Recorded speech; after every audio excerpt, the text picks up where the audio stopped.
What if?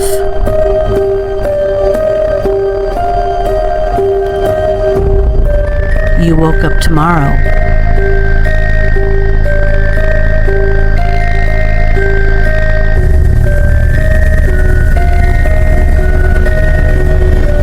and you felt different.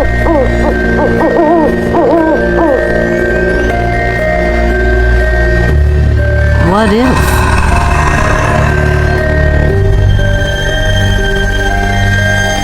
You began to question what others haven't noticed. What if?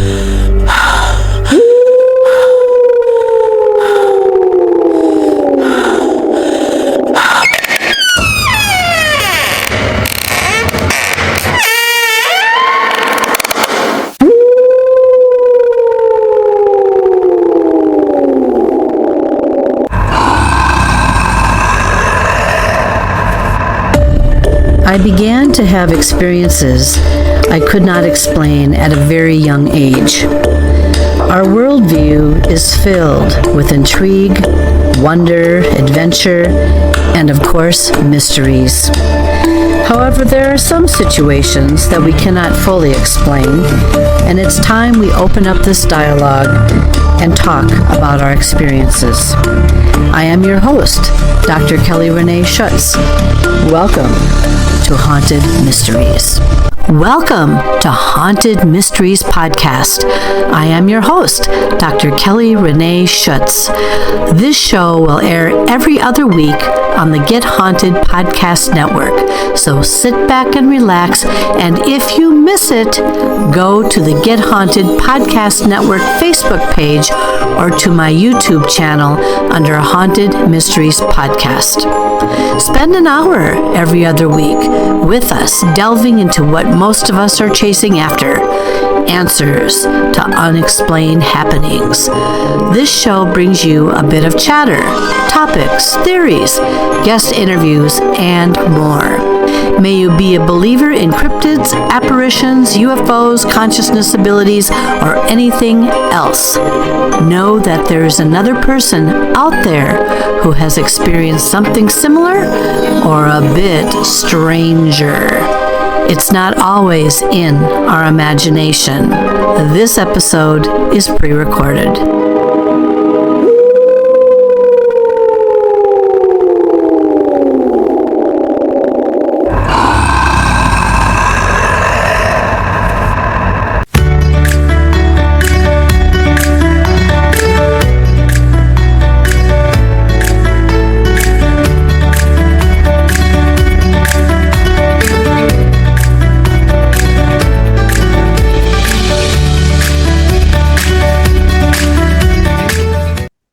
Good evening, everyone, and thanks again for joining me for yet another episode of Haunted Mysteries Podcast. My name is Dr. Kelly Renee Schutz. I am the host and the producer of this show. Tonight, we have actually a returning guest. She had been interviewed a couple years on another program of mine. And Anita Jo Intenzo is with us. She is in the house. And Anita is incredibly fascinating. She's got a couple books out on Amazon, and she also lives with some relatively hostile energy in her home. She was filmed on a TV series a few years back, and you can also find that on a rerun. We'll talk more about that in just a bit. But for now, why don't we learn just a little bit more about my special guest and returning guest from way beyond back, Anita Jo Intenzo. We have a special guest with us this evening. Anita Jo Intenzo is in the house. Anita is a classically trained fine artist. She graduated with honors from Moore College of Art and Design in Philadelphia, earning a Bachelor's of Science degree in art education. For the past 40 years, she has been restoring old photos and had created a business called Past Images by Anita in the year 2000. In her business, she preserves and restores family treasures such as photos, paintings, and antique dolls as a restoration artist. In 2009, Anita's life took a dramatic turn when a friend of hers had passed away. He had asked that she take charge of his belongings and do with the belongings as she deemed fit. However, in the process of cleaning up his estate, she had begun having extreme poltergeist and paranormal experiences that are so beyond belief that one really has to sit back and wonder what is truly going on out in our world. From these experiences, she had written a couple of books, A State of Horror and Dark Transference. She has also been seen, as well as her story heard, on the TV show called A Haunting in December of 2014, where the episode's name is simply Portal of Doom. Anita lives with her family and several stubborn resident ghosts in Philadelphia on a property that dates back to the 1800s. Her paranormal journey continues as she and her son have been the recipients of targeted paranormal attacks and have enlisted the aid of the world-renowned deliverance minister Bill Bean to perform spiritual cleansings at her home. But there is a lot more to this story than meets the eye, and of course our show tonight is just the icing on an entire cake. So we might as well just get right on into it and meet my guest this evening, Anita Jo Intenzo. Hello, Anita, and welcome back to the show. Thank you so much for having me again, Kelly. I much appreciate it. Oh, she is one interesting lady, and I think you're going to enjoy this show. I would say that we have kind of a celebrity on today, so we'll get into that in just a moment here. And I know that we're all our worst critics on stuff like that, but you'll understand why after we have our talk. So, Anita, or do you want to be referred to as Anita Jo? Which one is? Anita's fine. Fine. Okay, that sounds good. I would like to. We have a new audience here watching several shows of you and hearing you, and so I think we'll start very simply by with having you kind of give a easy introduction of yourself, a little bit about yourself, and then we're going to go into the main question, which is how did you fall into this paranormal stuff? So let's start there. Well, I've been an artist almost all my life. Graduated from Moore College of Art with honors in Philadelphia and did teaching for a while. Then I got into the commercial field, and really paranormal was something really far from my thinking. But I was also going into photo restoration. I restore antique dolls. I preserve paintings that people will bring to me. I have my own studio here in my home. In 2009, while I was just pretty much raising my family and doing my work commissions, my dear friend of 30 years passed away suddenly. And when the hospital called me, they said, your name was in his wallet and we're contacting you.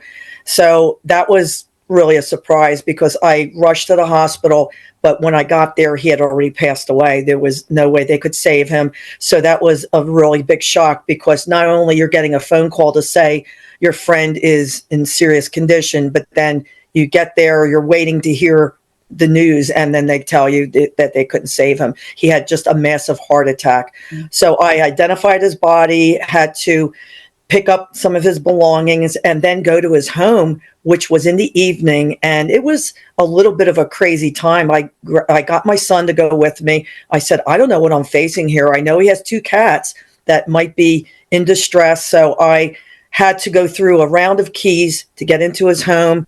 Hadn't been in his house lately. He used to come to my house for lunch on different occasions. Went into the house, was pretty concerned with some of the hoarding that was boxes and furniture was everywhere, but also the two cats were still alive. So I immediately called a man that I knew was in a packet of names and phone numbers. When my friend was going to Germany only the previous year, he had given me an envelope with his lawyer information and said, look, if anything, God forbid, happens to me, I'm overseas, but you have all my information. So I had put that away in my drawer, not knowing how soon it was going to come in handy. So I did have the name of a gentleman who had taken care of the cats while he was away. So I called him. He came to look in on the cats. And I said, look, why don't you do that the rest of the week? You have the key to get in. I don't have any facility, or I'm not used to taking care of animals. So that was like all these things were hitting me all at once. Like, I'm in his house. It was eerie because he had already passed away. I didn't know the state of the house or the state of the animals. So that was my first introduction. Like, okay, what am I facing here? So then I met with his lawyer the next day.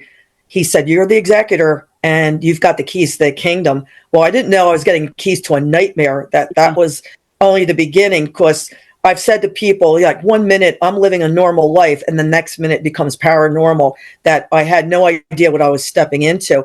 I had always been interested watching the TV shows, paranormal, the ghost hunters, whatever. And, I've always been interested in things that might be beyond this life, just having a general interest. But I was also raised a strict Catholic. So you did tend to kind of put those things aside and not give into thinking, do I really want to pursue studying this more? Anyway, the following weeks, we were faced with the task of having to clean out his house, which was in a hoarding situation. I was just dumbfounded.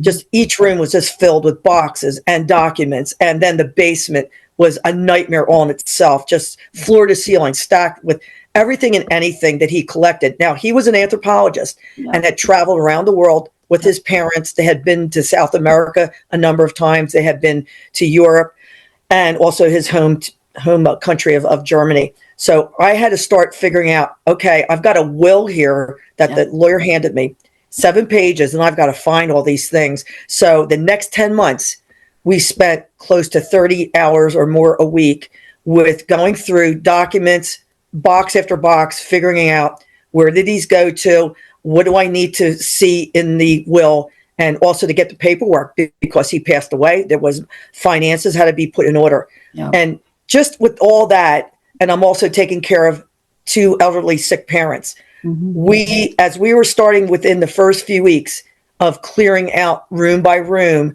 and trying to box things up, we started getting paranormal, which we call paranormal action.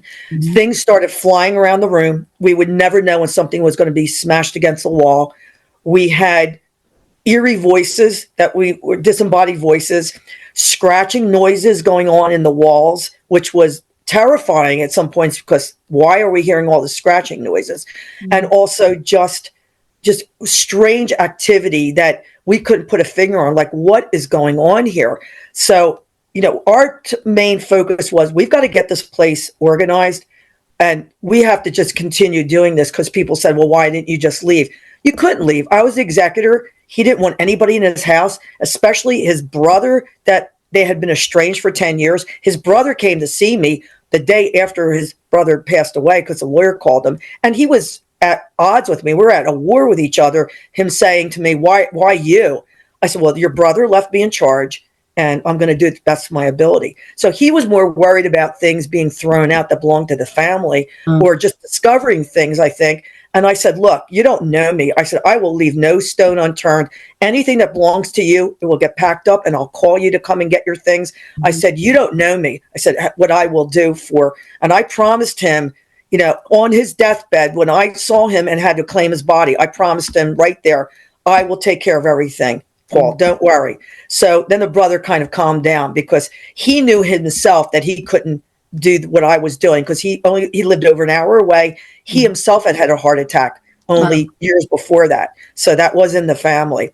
So that's what started my journey, Kelly, that I spent the next 10 months at my friend's house going through boxes. And as we're doing that, we are getting all this strange activity that I started keeping a diary, because I said, no one's going to believe this. I have to keep a record. This is not just a one-off thing. This is going on every single time that we're there. And we're spending, as I said, 5 days a week, like 30 or more hours we're putting in just so we could start clearing out a room by room, seeing what was trash, what had to be put aside for family, what had to be sent back to Germany that he asked me to do, plus people out west that were also in the will so I had to go through and see, okay, this category is this person, but just trying to do that with weird things where things would just topple over when you're in one part of the room and things would just topple over. We were in his bedroom, which was like a mini museum. As I said, he was an anthropologist.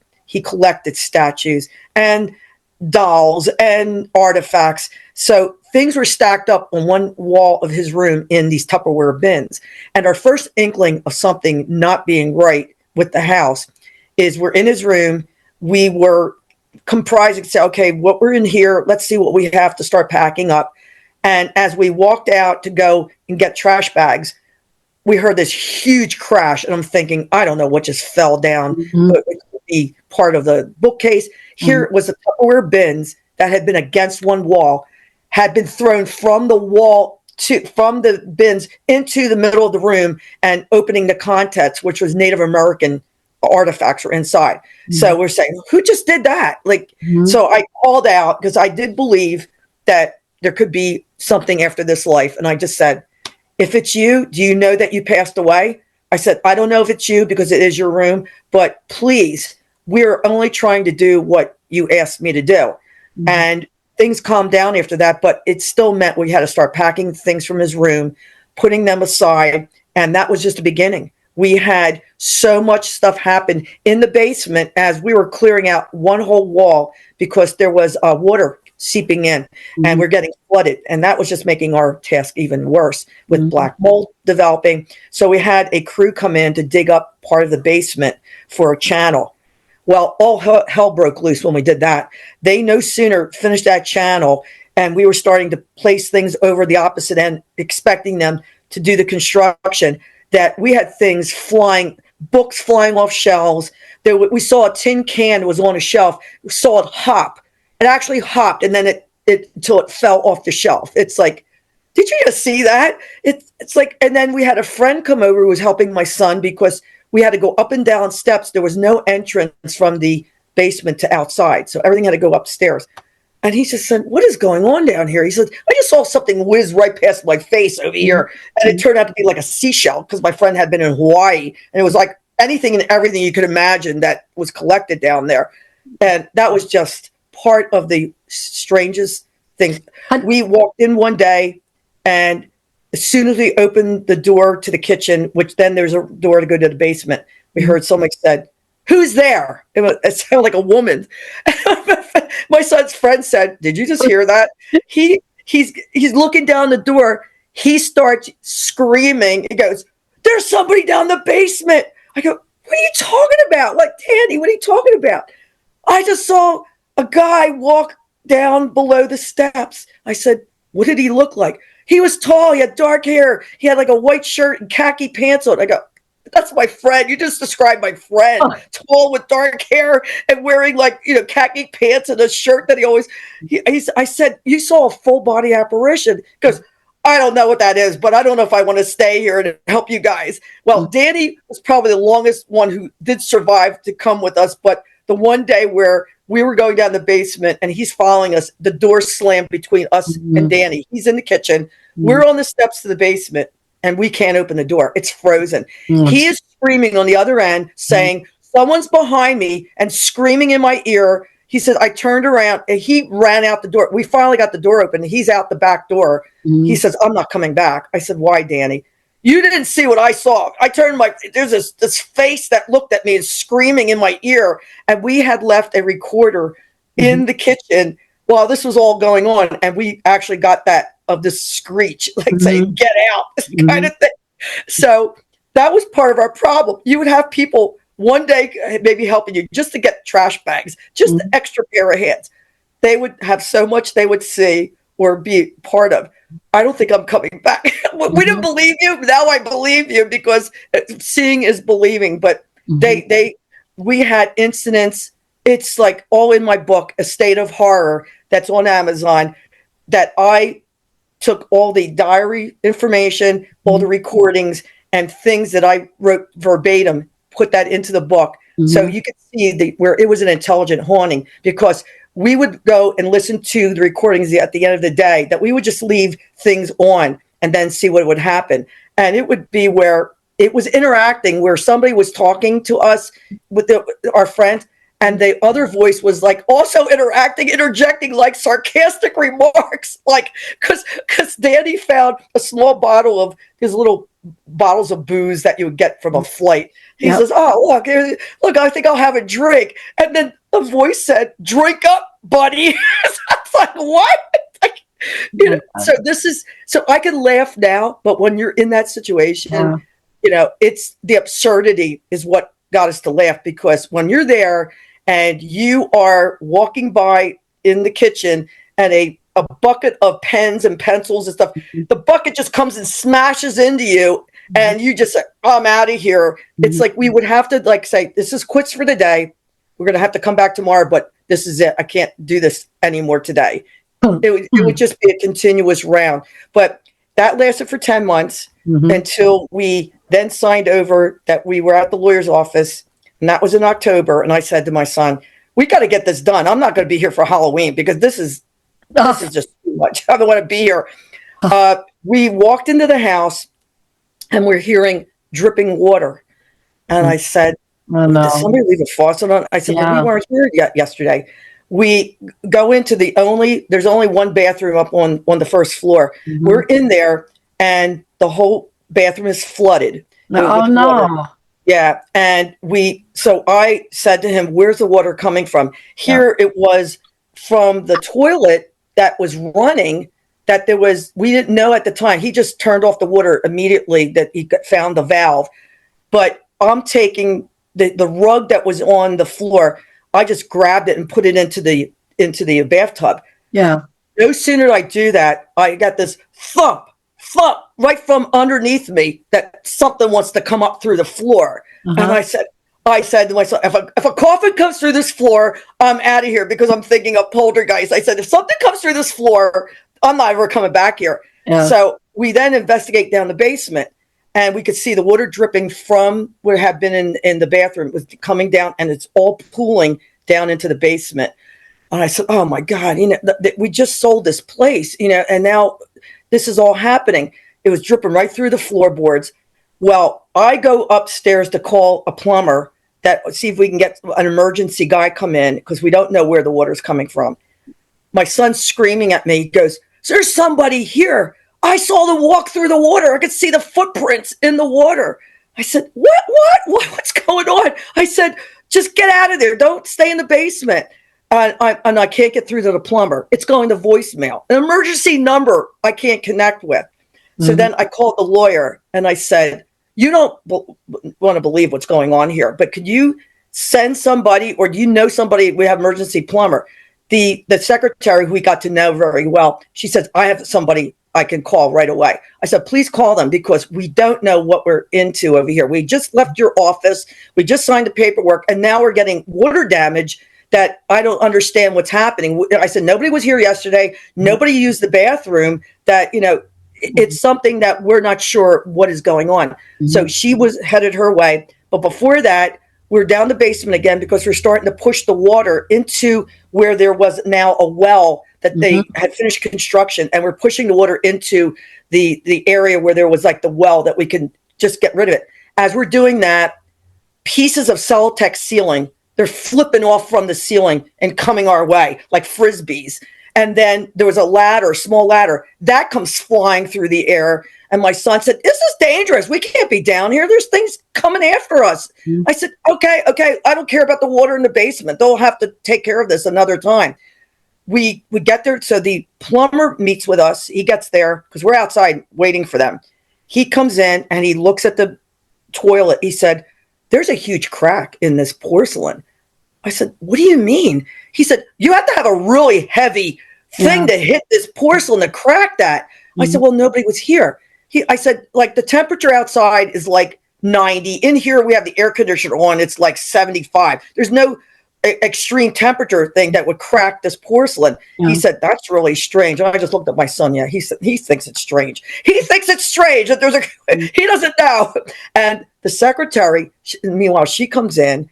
She's with my son. I'm with the plumber because he said, we turned off the water. I went downstairs. He said, look, this will dry up. He said, put a fan on down here. He said, but keep the water valve shut. He said, because that whole toilet's going to have to be replaced. He said, look, if you need to have to use the toilet, you can always get a bucket of water and flush it, but you can't fill up the tank anymore. As soon as that's what was happening, the water was releasing from the cracked tank, and that was all pure, clean water, and it kept filling up. So I don't know how much would have been even worse if we hadn't gone there to check on the house. We hadn't been there the day before because we had all this other stuff we were trying to do with the lawyer.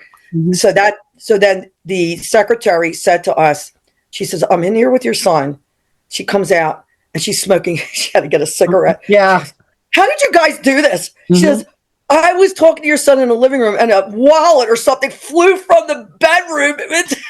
She said, what is going on? I said, do you see what we've been up against? I said, I tried to tell you guys that we were coming and seeing you and giving you our Excel spreadsheets because we're keeping track of all the expenditures each month, because I not only took on executor, but I had to get the checkbook because the lawyer wasn't keeping up with the finances. We were getting all these late charges. I said, give me the checkbook. I will sign everything and you'll have a record. There's always going to take any money. I said, I know I'm in charge of the finances, but everything will be kosher. We'll do everything right, which we did. But yeah, she just said, I don't know how you did it. So that's a little to the end. But it's so much more involved. There's so many more incidents. And as I said, he was an anthropologist. So he left me so many boxes of different things that I said, in the meantime, I'm going to put them in my basement. It's practically empty. I'm not going to go to a storage unit because I wanted to be concerned of, I don't know how much it was going to cost. And that was another expense I didn't want to get through. So I started putting things in my basement. Within the time that we were closing on his house, which we finally, the contractor said, look, there isn't any real damage here because we're going to be ripping out the bathroom anyway. We told him, I said, we don't know what happened. He said, don't worry. And it didn't really cause any real damage, but it was something that we knew. It was like anger that we had sold the house because we knew from just taking things out of the house and the extent, each time we were removing things, more things would escalate. It's like, we don't want you to take things out of the house.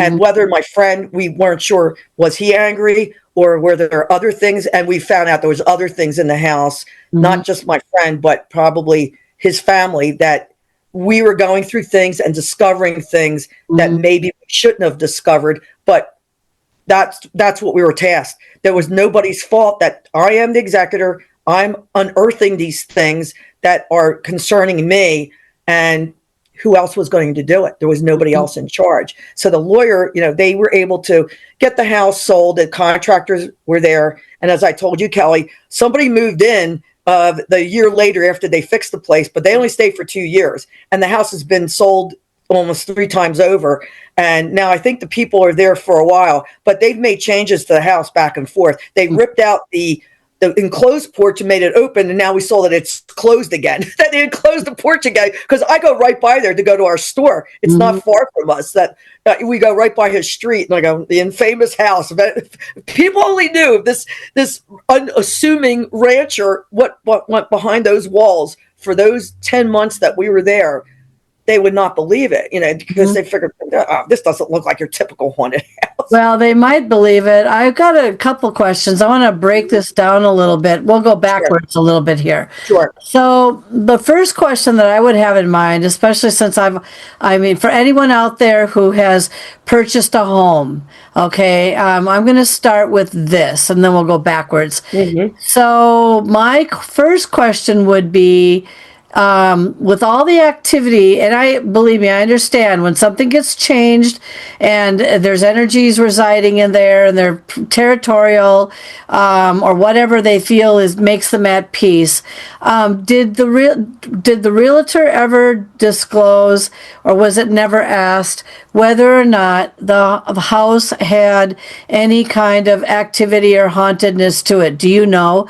Because there's a lot of people in 2, 3, hands over of time. You wonder what they went through, if they went through anything at all. You wonder if they had behavior changes, because sometimes that can affect people's moods and the way they act. And then it's like, I'm getting this really weird feeling. Or did they know that it was could have been a haunted house, on disturbed land, possibly, and it just acts up. What do you know? What was disclosed about that house, since it's gone through so many hands? From what we understand, the contractors who bought the house, they didn't seem that they were confronting any kind of activity while they were changing out the house. And the gentleman who bought it had been there for the 2 years he was been transferred with his family. Oh. I mentioned to you, we were asked to take a look at the house. They invited us to look at the place. And my son said to me, I'm glad I don't have to live here. He said there was an old workbench that belonged to the father, was in the basement, that had been the site of some weird things that happened to us. Yeah. That was still there. And we saw a couple things out of place that looked like something had been thrown, but they never mentioned anything. In fact, I met the contractors years later, and because I was asking them about something with my house, and I said, I don't know if you guys know this, but we had a lot of weird activity going on. They go, no, we would never have known that. They weren't like aware of a few things might have been out of place, but they didn't have that background or were aware what they were looking for to think, okay, something is amiss here. Now, my son has checked records that when it was between, I think they left. Then there was another people that purchased the house. They stayed a few years. Then it was another person. So when the time I told you about the weird Comcast bill, that the bills were going to his house instead of to us, and somebody had called about it, there was nobody living at the house at the time. And we don't know who called the Comcast to change the addresses, and it happened to be my friend's address that the bills were being sent. And because of that, we weren't paying the Comcast bill. We didn't know they were lost. And it went for a month. And by the second month, I knew something was strange, because they said, wait a minute, where's these bills? So we've only seen where there's been change of hands and there's been names, but there's been different realtors each time, because I know that the contractors were on their own. And I think it might have been a realtor who handled the paperwork, was through the lawyer. Now the lawyer knew, but I don't think he told the realtor that it was only strange things, because he might have been considering it was only our experience and maybe other people weren't experiencing it, which could possibly be, because I've heard other people say nothing's ever happened. You talk about this house being haunted. The area, from what I understand, is not really particularly is any kind of historic area. Springfield Township, I mean, it's old too, like when we're in Haverford Township. Of course, now there's a church he lived right next door to a church, which is even stranger. He's right next door to a church, and they had no idea what was going on. So, because we kept it very low key, we had neighbors saying to us, "Oh, do you need some help?" I go, "No, we thank you for your interest, but we can't have anybody else in here." We kept it to my son. It was, of course, the lawyer and his secretary that they knew what was going on. And then, of course, my son's friends, the several friends, and one or two friends that only came to help us out. But then, it's like, wow. It's like, I don't know if anybody would believe us. So we talked about this. So that's, it's been kept pretty much on a low key. Like, I don't know if anybody would even bring it up or if they want to bring it up, in that case. How did you end up on the TV show? Why don't you tell everybody Okay. this story ended up on a national TV program show. I can't remember. Help me out. What was the program again? I can't remember if they're even running anymore. It was a haunting. Okay. A haunting. Yeah, that was originally on Destination America, and I think it's been changed. It's been on YouTube. Our episode was called Portal of Doom because of one of the investigative teams that we allowed in, who, it's in my book. They said there's a lot of portals in the house that have opened here, and they were attributing it to all the artifacts that my friend had collected, that there was all kinds of energy connected to these various objects, which we were just learning about, Kelly. As I said, we were not really aware, and the kind of novice. And once we were in the midst of this, we started doing some research. I started investigating more, but then we had closed the chapter on that house. And when I wrote my book, A State of Horror, that was then getting traction up on Amazon because it sold several thousand copies right away. And it was, I was getting actually contacted by several paranormal shows. One was, didn't pan out, even though we had an interview, we had a phone interview, and it didn't go anywhere. Meantime, we had connected with our friend who's a exorcist minister, who's world renowned, Minister Bill Bean. He lives in Maryland. We had all these objects brought into my house, which started activity here. No sooner we had left his house, and within a month or so, we started having activity. It just happened. It just out of the blue. It was on Christmas Eve. It actually happened where we had things being thrown against our front door inside the house. And my son said, wait a minute. He knew by the sound hitting against something. He said, don't tell me. He said, what's going on? Something's going on over here now. And that happened in the afternoon. I said, well, I don't know. We just can't spend the time here trying to figure this out. These are objects hitting against the door that we had never seen before. It was a woman's hair comb. And then it was one of our mat knives that was in the kitchen. A mat knife was thrown against the front door. So I said to him, look, we just have to put this aside. We have to be over your grandparents for Christmas Eve. We have other people coming over. We just need to get ready to go. Well, my son was going to go into the bathroom, and before that, we hear a smack against the tile wall, and we see something gold. Oh, no, that's right. It was like I said before to the spirits, what are you throwing junk against the door? If you want to throw something, why don't you throw a gold doubloon or something valuable? Like, we're like getting really disgusted, and we're like joking around. Well, I see this thing and it's gold. Go, no, this can't be. Well, it turned out to be a car wash token, tones gold, but it was really old. It was like from the 1950s because it had no area code on it. I said, what is this junk? I said, like, what's happening here? I said, oh, yeah, that's typical. Throw junk. Bang, against the door, the tile. And it's a silver dollar, a Morgan silver dollar. And I noticed the date. It's really an old date. And I said, I don't want to say this, Chris, but I think that's his father's birth date. I think that's interesting. The date he was born, because I came across their birth certificates because I'm going through all these documents. Yeah, exactly. With the date, I go, oh, no. And then, so my son said, I don't have time for this. I'm going in the bathroom. I need to shave. He gets in. He's about to close the door. I saw from my room, as I turn around, I see a shadow following him in to the bathroom. And his shaver comes flying out the door against the wall. He goes, yeah, you broke my shaver. Like, what are you doing? And I was almost like near tears. I said, please. No more. I said, it's Christmas Eve, please.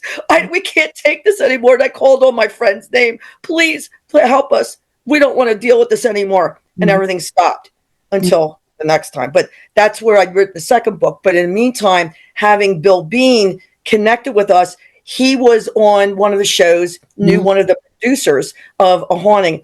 And he said, Anita, I would like, with your permission, to get in touch with so-and-so. And I want to have her talk to you, because he said, the first time he came to our house, he said, first of all, I want to tell you, as soon as I pulled up to the house, there was something here. And I prayed before I walked in to preserve me and preserve you.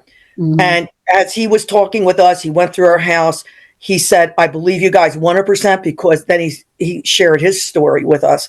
I said, oh my gosh, Bill. I said, it's like we're meeting an old friend. He goes, you're family. He said, I'm going to tell you from this day on, you guys are like family to me because I connected with you. I cannot believe the connection we were having here. He just fell in love with my son. He said, your son is fantastic. And he knew I was an artist, and he said, look, you're not making this up. He said, I could tell. And he's a minister, so I guess he could tell people are maybe lying. But I said, Bill, there's no purpose for us to lie. We just want help. So because of his intervention, he started to calm things down. But that also brought us to the attention of the producer. They then had several meetings with us over the phone, a Zoom meeting, and they said, we would like to do the show. So we didn't know for sure, but they did get a screenwriter, and it progressed pretty rapidly because we were contacted in, I think, January, February with them. By August, we had interviews at a mansion, which I won't say where it is, but they had a common meeting ground with their producers and production people, met at this mansion not far from here.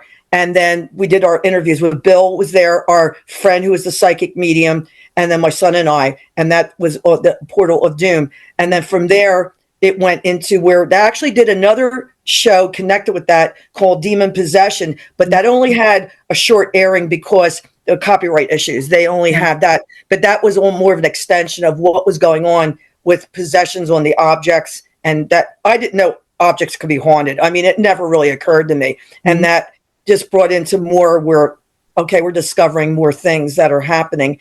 And that's where so I wrote the second book, Dark Transference, which is the sequel, because where the first book left off, I was then writing, I'm writing the first book, we're having things happening in the house. So I'm keeping a track of the second to make a second book, only because I've got to tell my story. My friends and family, when I was discussing with them around the holidays, right before, when we had closed up his house, they said, boy, if you don't write a book, Anita, they're like, nobody's going to believe this. This is crazy what you're discussing. Even my parents couldn't get over it. So that's where I started. And I always enjoyed writing short stories and little pieces when I was growing up in poetry, but never thought, oh yeah, write a book. I don't know if I could do that. I just started, just writing down things that I knew and speaking in a language that people would understand. It's very conversational, and just discussing the different things that the chapters each discuss something that we were confronted with and how we were dealing with it.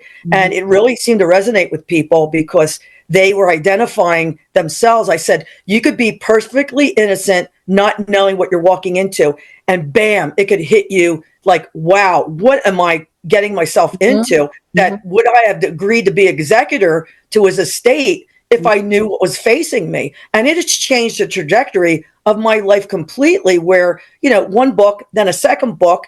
And then I just wrote about my parents, which was in, several years ago, wrote their love story from South Philly, which has several very interesting kind of like unusual beginnings and what happened to my dad and what happened to my mom and how they came together. So it has a flavor of a little bit maybe of supernatural or, confluence of things that happen. So one of the questions I would have, because, there's a lot of different aspects to this, a lot of different elements to it. So I'm going to throw out a couple things here.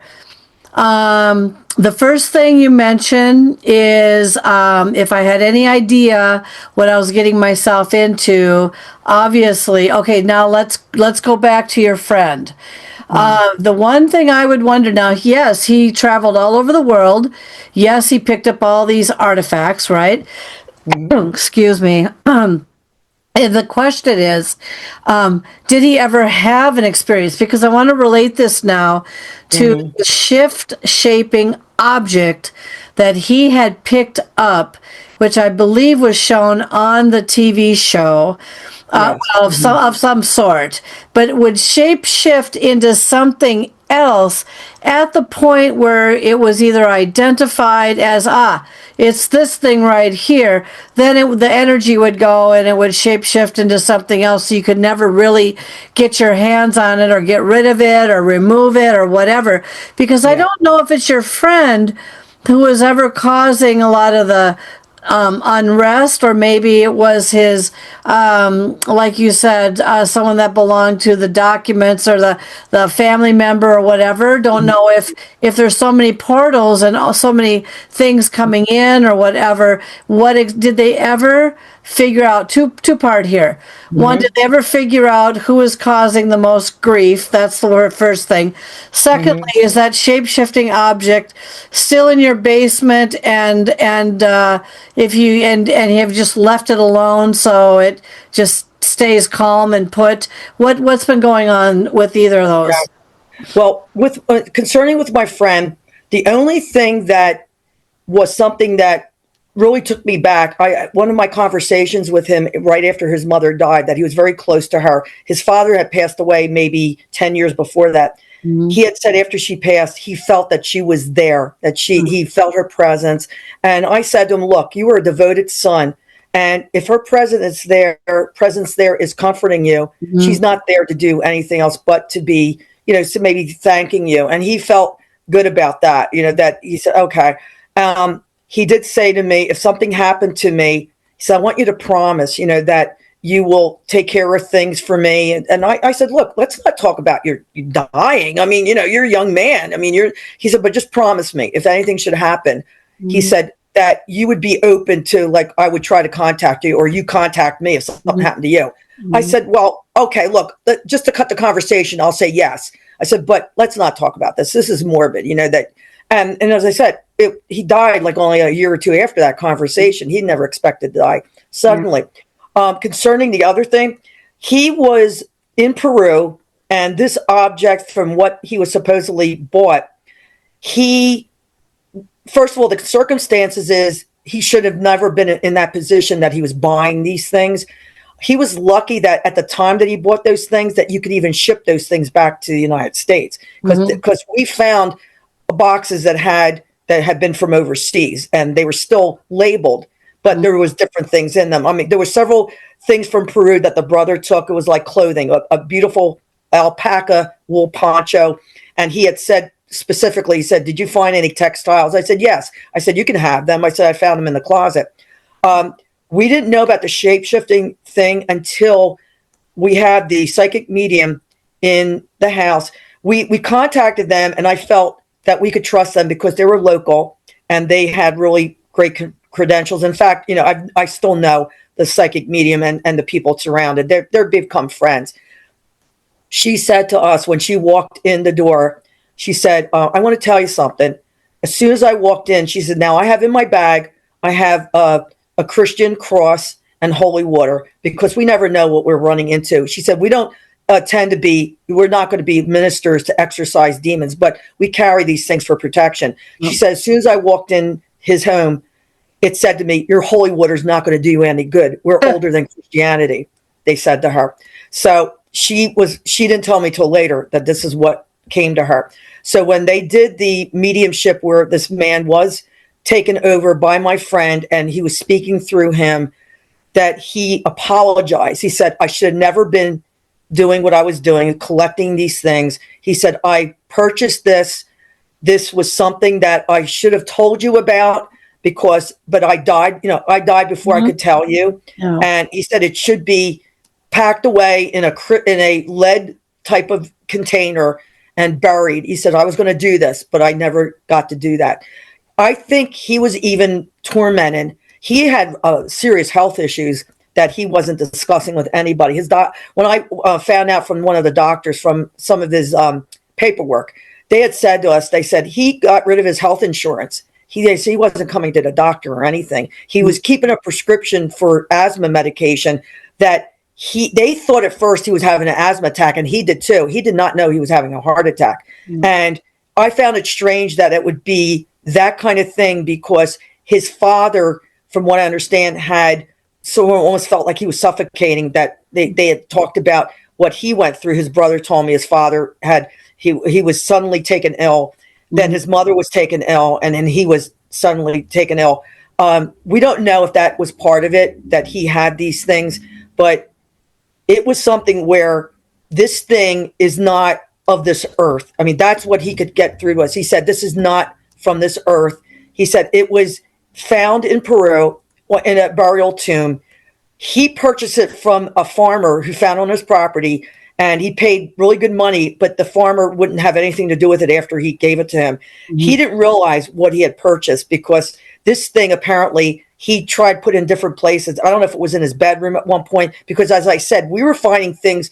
If they were sealed in boxes, we were just taking them and said, we'll go through this later, because we only had a short amount of time to get out of that house, that we didn't want to stay there. So in the meantime, as you know, Kelly, my son had a heart attack 2 years ago, and he was only 40. So we are, and that was right after we had been doing some things in the basement. We have been moving things. I've sold some objects, which I tell people, look, this doesn't have anything really connected. I doubt. These are more souvenirs. These are not ancient artifacts. But this particular thing, it has shifted, that even our medium told us. She said, it's not what it was before. She said, it's more metallic now, but it will not let you find it because you can't have it in your hands. It's too dangerous. So this is where we are. We hesitate to do more in the basement. I don't go down my basement very much. I don't have my washer and dryer upstairs. I do go down for seasonal things, but it's the kind of thing where we've gotten growls down the basement. We've gotten Bill Beansbound down there. We have a photograph of him walking away from us, and on the floor you see a snake design. And this snake thing is really kind of scary, because this snake thing was one of the images on the show that said it transformed into. And if anybody knows about the Mayan culture, now my friend was a Mayan Indian expert. He was down in Guatemala and South America many, many times, as I said, in Mexico. So the snake thing is almost like a god to the people of the Aztec and Mayan cultures. When we were at my friend's house in the basement, we had my cousin and her daughters came that I did not want them to come. They said, oh, we want to stop and see you guys. I said, look, this is not an entertainment venue. If you want to come, I said, I said, there's a lamp that you want for your bedroom. I said, but I'm going to tell you, you're getting it out of a haunted house. And they were into this. Oh, we want to come and see. All right, look, you come, but you're not going to stay long. When they were down the basement, we had pretty much cleared out a big area. And one of my son's cousins was right behind him. He's walking through near a partition because they had removed a lot of wall space because they dug a trench and a system to get water out of the basement. We were having flooding in the basement. So we couldn't keep that up and still work in the basement to get these objects out of there. So they dug the trench, they put in the sump pump in. As my son's walking, the cousin screams out. She goes, it's behind you, Chris. She saw a coil there was a 5-foot long cable that had been wrapped on a shelf. This cable was suspended and started wrapping around his neck. Oh my God. He felt it go up his back, around his neck. He screamed and actually rammed into the partition and fell down and hurt his leg. And he goes, what? It's on me. It's on me. And we saw the thing fall on the floor. And the cousin said, I saw that. It was behind him, suspended, and started going around his neck. It was trying to choke him. So that scared us to see if Bill's found this snake down there. We have this object. It just seems like things connect that we're not expecting. Also, the fact that my friend's father, we find out his connection with World War II, with the Nazi regime, and my experiences that we have, entities that have transferred here that are of a dark nature, and they're not leaving anytime soon. Even though Bill's been here, he has exercised things. He said, Anita, they're going to keep coming back because they do not want to leave. They know what's waiting for them on the other side because of what they've done in their deeds. Now, our psychic medium who was here, there's a scene in the TV show that's very dramatic, and it's almost all true except for the shape of the entity that they show. We were in the basement. She's doing recording. I'm sitting down there. She said, Anita, get out of here. Go upstairs. I said, I'm not leaving you, Laura. You're down here. You got to leave. She said, so she's down there. I come upstairs and I'm like frightened. I go, what is she saying? That she had told me to get out of the room. She then runs up white as a ghost and she has marks around her neck. Something tried to strangle her. She said they were coming after you and they came after me. She goes, it's his father. She said, he's got designs on you. She said, and he was going after you, but he hit me. She says, I'm going to tell you only a little bit, but I'm not going to tell you everything. She said, the images I got when he attacked me, she said, he's responsible for killing women and children. Oh my God. So she said of what he did as an SS officer. So Wow. that's in my second book, what the connection. And so the evil has permeated not just what my friend brought back as objects, but already the secrets were being kept in the family. Yeah. And I've changed all the names in the book because I didn't want his brother to be, he might have known. I mean, I came across pictures that I gave to the brother, not knowing that I realized later that I saw his father in a dark, long coat. He was in the Klein's Marine. He was in the Navy. There are also two gentlemen behind standing, and they're joking around, and they've got the gray outfits, but they've got the officers' SS helmets on. And I said to my son, I go, I don't know. I think his father was, I didn't know at the time. We did find a military book underneath the carpet, and it was the German swastika. That was his military book, which I had given to the brother because I really didn't want it. But I did show it to my dad.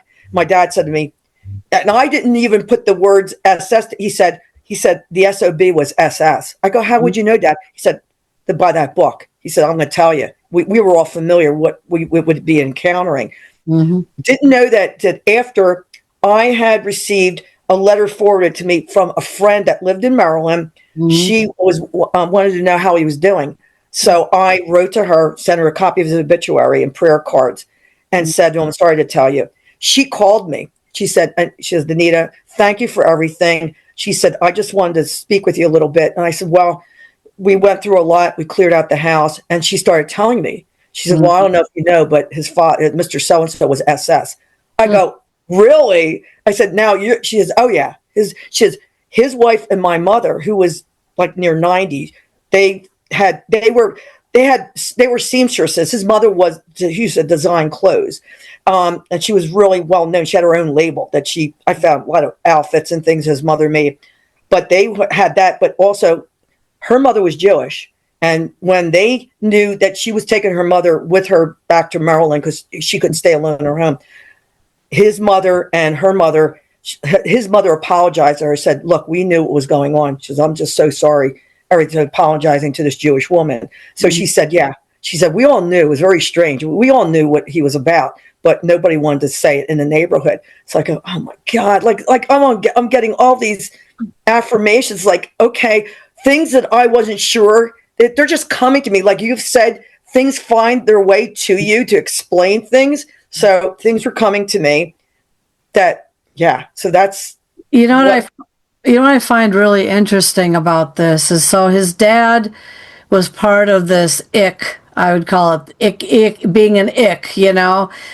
but people would say something like this, but when they die, doesn't the ick go away and they become like if they choose to hang around their personality or the persona of what they used to be, wouldn't that also transform to something more positive? In this case, it doesn't sound like it has done any bit of difference at all. Or did he get brainwashed to the point where this was what his job was, this is what he had to do, this is what his mind thought stayed, and that's just, when you think about it, there's so many theories on, when you die, you don't have your personality anymore, you become something else, or when you die, you're happy, and that's all that it is. But in this case, I don't know. I've got people also saying when you die, you might hold on to what personality, for some reason, you've been created to be like during this period of time. Is he buried?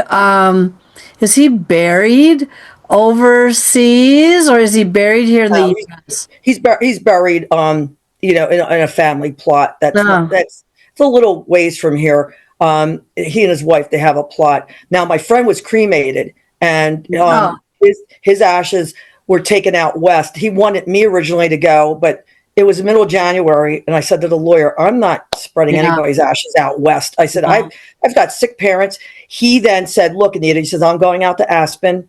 Colorado on a ski trip. I'll take the ashes and we'll spread them out there. Wow. He said, because you need a special permit to carry human remains too. So he said, being a lawyer, he took care of that. He sent me pictures, which was really beautiful. It was a rainbow. It came about when he spread the ashes out on the mountain, that he didn't want, he wanted to be gone, and I say to people, like, this is what his last wishes were. So we did have a memorial a few weeks later after he passed, and we just had a ceremonial small casket thing on the table that represented him, but he had already been taken out west. We will have you back, and I am very grateful to know you as my friend, and also someone who just understands this field so very well, even though you got thrown into it, and I walked into it, you got thrown into it. Same difference in the end, now that we're caught up in this, but and I'll make sure this all gets on the show notes. So Anita, on behalf of the show and myself, thank you so very much again for being on the show today. Oh, thank you so much, Kelly. And it was a pleasure seeing you again, and hope to see you again soon. Thank you for watching and listening to Haunted Mysteries Podcast. The content, music, and creative sound effects, as heard on the Haunted Mysteries Podcast, are copyrighted and licensed commercially to Dr. Kelly Renee Schutz. Please do not reproduce in any manner without the express permission of Dr. Kelly Renee Schutz, Diamond Point Entertainment, LLC, Paranormal Universal Press, LLC, Haunted Mysteries Podcast, and or any affiliated networks such as the Get Haunted Podcast Network.